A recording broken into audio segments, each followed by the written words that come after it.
when you are preparing for a Knight-Hennessy application, what are the most important things to focus on? And then through that, you can also tell us what are some of the challenges, especially as somebody from the African continent, that you may be encountering. It's been a while since I worked on my application program. I think my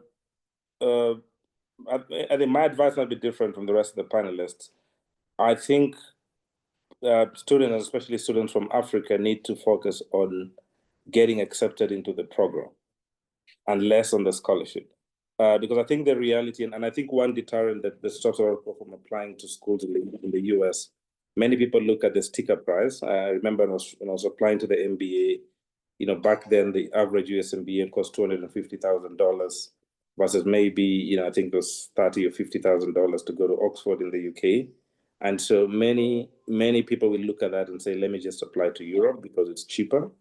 I think the reality is that US schools have, the big US schools have massive endowments, and they do provide a lot more in terms of financial aid, even outside of scholarships. So I think people need to focus on getting into the program. The reality is that if you're a good applicant and the school wants you to be accepted, they will do everything to make sure the financing works for you. So I think people should, first focus on getting accepted into the program. If you're not being accepted into the program you're applying to, Knight-Hennessy will not even consider you as a candidate. So I think the focus needs to be on that.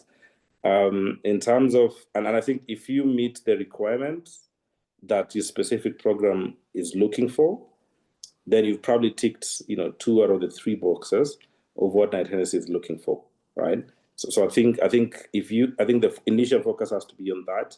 And then if you end up getting, a prestigious scholarship like Knight-Hennessy or any other, then that's sort of more like icing on the cake. So I think people should put the focus more on the program.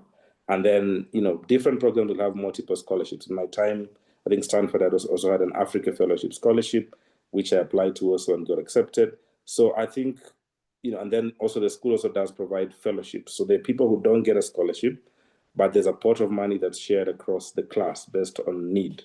So once you've been accepted, and let's say you're working in Africa, you aren't making that much money compared to your classmates, then you're going to get the largest share of that money.